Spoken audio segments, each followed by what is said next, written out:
आप इतने कमजोर हैं कि लोग आपको घर घर घर में घुस घुस के मार रहे हैं। अपने अपना होमवर्क करें, अपने आप को डिफेंड करें। आपकी एजेंसियां किधर है? मेरी अपनी इंफॉर्मेशन के हिसाब से पाकिस्तान में आपकी एजेंसियों के बगैर चिड़िया पर नहीं मार सकती। यस।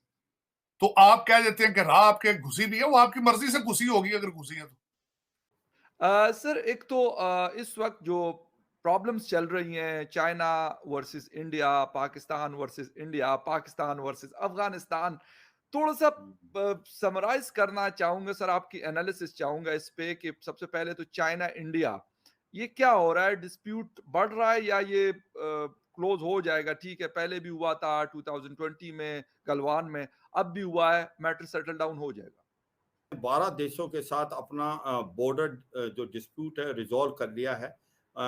2 देश रह गए हैं, वो है भूटान और भारत। और चीन जो है वो रिजॉल्व करने के मूड में नहीं है।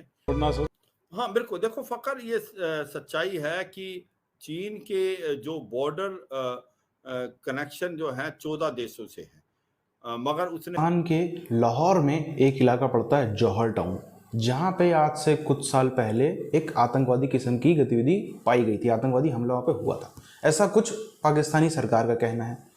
अब जो पूरी की पूरी पीटीआई है, जो इमरान खान की पार्टी है, जो इमरान खान के समर्थक हैं और जो इमरान खान के समर्थन वाले न्यूज़ एंकर हैं, ये आज से नहीं तभी से, और ख़ासतौर पर जब से ये सरकार आ गई, इमरान खान की सरकार गई है, तब से बहुत ही तेज़ी से ये चीखते चिल्लाते हुए नहीं रुक रहे हैं कि ये जौहर टाउन का जो मामला था ये करवाया था राणा सनाउल्लाह ने, जो मौजूदा गृह मंत्री है पाकिस्तान का।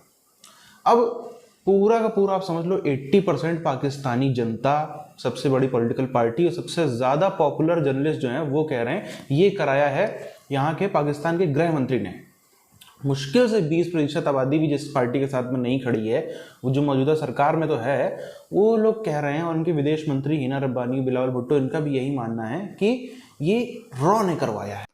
आपने उसको घुसने दिया होगा तो वो घुसे होंगे। वो अभी राणा सनाउल्लाह साहब ने भी और हिना रब्बानी खान साहिबा ने भी पूरी प्रेस कॉन्फ्रेंसेस की हैं और बयान दिए हैं कि जी इंडिया ने ये टेररिज्म करवाई है। हाफिज सईद साहब जौहर टाउन वाला वो ठीक है, वो तो बिल्कुल है, और इस पर कोई शक ही नहीं है कि इंडिया का हाथ हर जगह पे है।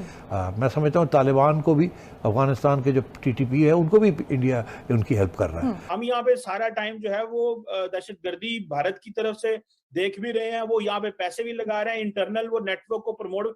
ये आप क्या समझती हैं, टीटीपी को कौन पैसा दे रहा है? वो जो इतना लड़ रहे हैं भाई, टीटीपी को इंडिया पैसा दे रहा है, और कौन पैसा दे रहा है टीटीपी को? इस वक्त तो हमारी ग्राउंड इस्तेमाल हो रही है। सो जो इंडियंस कर रहे हैं वो यहाँ पे कर रहे हैं, और पाकिस्तान ना मुझे इंडिया के साथ बेहतरी नज़र आ रही है तल्लुकात की, ना मुझे अफगानिस्तान के साथ नज़र आ रही है।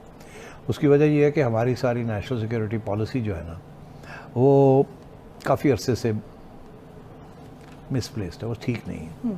हमने एक दुश्मन बना लिए अपने बॉर्डर्स के ऊपर। हुआ, और इस इंसिडेंट में बोथ साइड में इंजर हुआ। अपना इंडियन आर्मी में भी बहुत लोगों को इंजर हुआ, लेकिन चाइना में मेजर इंजर हुआ। ये हमको भी खबर दिल्ली में बैठ के मिल रहा है। हमने 3 सेक्टर है हमारे, ईस्टर्न सेक्टर, सेंट्रल सेक्टर और वेस्टर्न सेक्टर। जो हमारा असम और सिक्किम का ईस्टर्न सेक्टर है, हिमाचल प्रदेश और उत्तराखंड का सेंट्रल सेक्टर, और लद्दाख का वेस्टर्न सेक्टर। अभी तक हमने मैप भी आपस में एक्सचेंज नहीं की। तो इसका मतलब ये है कि चीन नहीं चाहता ये मैटर रिजॉल्व हो। अपना इंडियन आर्मी में भी बहुत लोगों को इंजर हुआ, लेकिन चाइना में मेजर इंजर हुआ। ये हमको भी खबर दिल्ली में बैठ के मिल रहा है। मुझे ये कहना है कि ये मैकमोहन लाइन में साल 2020 में गलवान में भारत और चीन के बीच संघर्ष हुआ।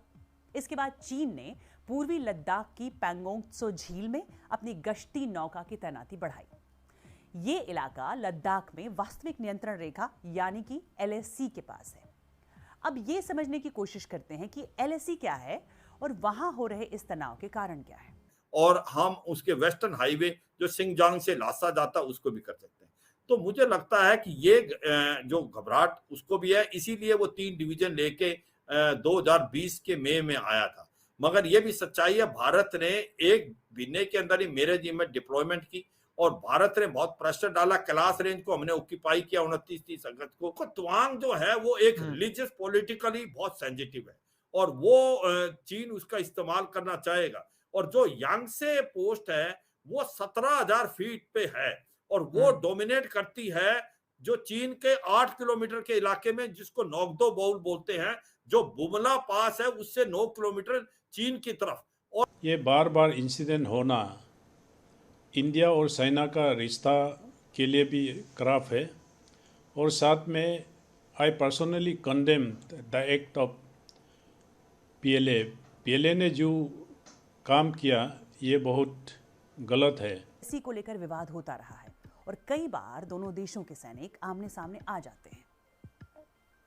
इसे और अच्छी तरह समझने के लिए ये जानना जरूरी है कि ये सरहद 3 सेक्टर्स में बटी हुई है।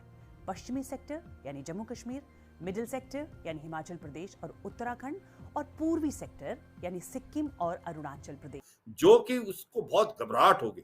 तो ऐसे में जो अभी स्थिति थी, स्टेटस को धीरे धीरे डिसएंगेजमेंट हो रही थी, मगर अब जो ये फिर दोबारा ये कोशिश कर रहा है, मुझे लगता है इसकी वजह कुछ और है।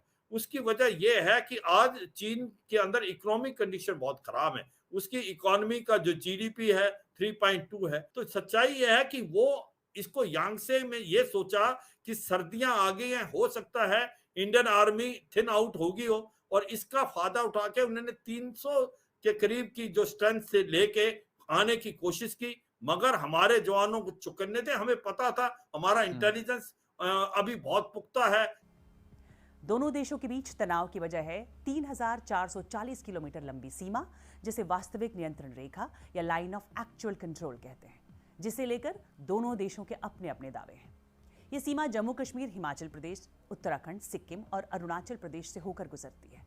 नदियों, झील और बर्फ से घिरे पहाड़ों की वजह से इस दौर में भारत में ब्रितानी हुकूमत हुआ करती थी। ऐसे में सीमा निर्धारण के लिए भारत और तिब्बत की सरकारों के बीच शिमला में समझौता हुआ। इस समझौते पर ब्रितानी हुकूमत के प्रशासक सर हेनरी मैकमोहन और तत्कालीन तिब्बत की सरकार के प्रतिनिधि ने हस्ताक्षर किए थे। इस हस्ताक्षर के साथ ही भारत के तवांग समेत पूर्वोत्तर सीमांत क्षेत्र जीरो कोविड पॉलिसी फेल होगी। लोग प्रोटेस्ट कर रहे हैं, सड़कों पे आ गए हैं। टिनामेन स्क्वायर के बाद सबसे बड़ा जो प्रोटेस्ट अभी हो रहा है। और दूसरा जो सप्लाई चेन थी चीन से, वो मूव करके इंडोनेशिया, वियतनाम और भारत आ रही है। तो ऐसे में बहुत प्रेशर में है सी जिनपिंग। वो चाहते हैं कि किसी प्रकार से अपनी पब्लिक का अटेंशन को डाइवर्ट करना चाहिए। तो भारत को वो अंडर प्रेशर रखना चाहता है। कहीं ना कहीं वो भूटान से रिजोल्व करने की कोशिश कर रहा है और उसको भी प्रेशर डाल के ज्यादा से ज्यादा एरिया लेना चाहता है। अब बात आती है इंफ्रास्ट्रक्चर की। जब अभी हमने कुछ साल तो इंफ्रास्ट्रक्चर को इतना डेवलप नहीं किया था, क्योंकि भारत की इकोनॉमी भी इतनी अच्छी नहीं थी और यह सोच विचार भी था कि वहीं पूर्वी सेक्टर में चीन अरुणाचल प्रदेश पर अपना दावा करता है। चीन कहता है कि यह दक्षिणी तिब्बत का हिस्सा है। चीन तिब्बत और अरुणाचल प्रदेश के बीच की मैकमोहन रेखा को भी नहीं मानता है। अब यह भी जानना जरूरी है कि मैकमोहन लाइन क्या है। भारत को डिफेंड करने की जरूरत तक भी नहीं है। जब इनके देश में मेजॉरिटी ऑफ पब्लिक, सबसे बड़ी पॉलिटिकल पार्टी, इतने ज़्यादा न्यूज़ एंकर, सबसे ज़्यादा बुद्धिजीवी इनके देश के साफ तौर पर मान चुके हैं, वो तो खुलेआम कहते हैं कि ये करवाने वाला, उनको कोई केस भी नहीं चाहिए, उनको ये भी नहीं चाहिए कि इस पर मुकदमा चलाया जाए, जांच करी जाए। उनका खुलेआम उन्होंने स्टेटमेंट दे दिया है कि हाँ, इसके पीछे राणा सनाउल्लाह ही है, जो पाकिस्तान में गृह मंत्री है, वही है इन सब के पीछे, उसी का ये करा हुआ कांड है। अब एक तो आप देखो, पाकिस्तान की सरकार में इस समय जितने भी हैं, मोस्ट ऑफ द लोग ऐसे हैं जिनके ऊपर कोई ड्रग्स के केस में बहुत बड़ा मुकदमा है। ज़्यादातर लोग तो ऐसे हैं जिन्होंने अभी, अगर उनकी आज सरकार चली जाए ना, पाकिस्तान में वो एक हफ्ता सर्वाइव भी नहीं कर सकते। इतने पाकिस्तान में अंदर उनके ऊपर केस बने हुए हैं, कोशिश कर रहे हैं अपने ऊपर से केस खत्म करवाने की, लेकिन उसका लंबा प्रोसीजर होता है, एक दिन में तो हो नहीं जाएगा। कोशिश कर रहे हैं, मगर अगर हम मान लें आज सरकार बन जाती है, आज इमरान खान प्रधानमंत्री बन जाता है, एक हफ्ते भी वो लोग पाकिस्तान में टिक नहीं पाएंगे। मेजॉरिटी ऑफ जो इनके मंत्री हैं, मिनिस्टर्स हैं, इतने केस हैं सबके ऊपर, और सबके ऊपर केस भी कैसे हैं, पाकिस्तान द्रोह के, मतलब राष्ट्रद्रोह, जिसको हम लोग भारत में राष्ट्रद्रोह कहते हैं, उस टाइप के मुकदमे हैं जिसमें कोई बेल नहीं, कुछ नहीं, सीधे आपको अंदर ही सड़ना है कम से कम 10-15 सालों के लिए। ऐसे सीरियस केसेस हैं मौजूदा मंत्रियों के अंदर। अब इससे आप अंदाजा लगा लो कि पाकिस्तान की पूरी जो कैबिनेट है वो सबसे बड़ी देशद्रोही टाइप की कैबिनेट है, क्योंकि पहले उनके ऊपर से उनकी सरकार बोल चुकी है। अब जो इमरान खान है, इमरान खान के ऊपर टेररिस्ट का टैग लग चुका है, उसके ऊपर टेररिस्ट होने का केस चल रहा है। ये पूरी की पूरी पाकिस्तान की जो है ये उनकी लीडरशिप है। कोई टेररिस्ट है, कोई ड्रग्स के चक्कर में अंदर गया है, कोई इतने बड़ा घपला करके भागा है, कोई कुछ इस टाइप की जो है इनकी बहुत अच्छी माशाल्लाह वाली कैबिनेट है। अब इसी से आप अंदाज़ा लगा लो, बोलते रहते हैं रॉ घुसाया, रॉ हमारे यहाँ आ गया, रॉ ये कर लिया। ये रॉ अगर आपके में इतनी दम होती ना, अगर आपके अंदर में इतनी क्षमता होती रॉ को ढूंढने की, रॉ को पकड़ने की, तो एक कुलभूषण यादव को पकड़ने के चक्कर में आपने इतना दुनिया भर में चीख के चिल्ला दिया। कोई मुद्दा नहीं होगा। इनके यूट्यूबरों को भी देखो, कुछ कहीं की बात कहीं की होगी, एकदम से बीच में कुलभूषण यादव का बीच में नाम ले आएंगे और खूब एकदम खुश हो जाएंगे, जैसे बहुत बड़ी दुनिया जीत ली हो।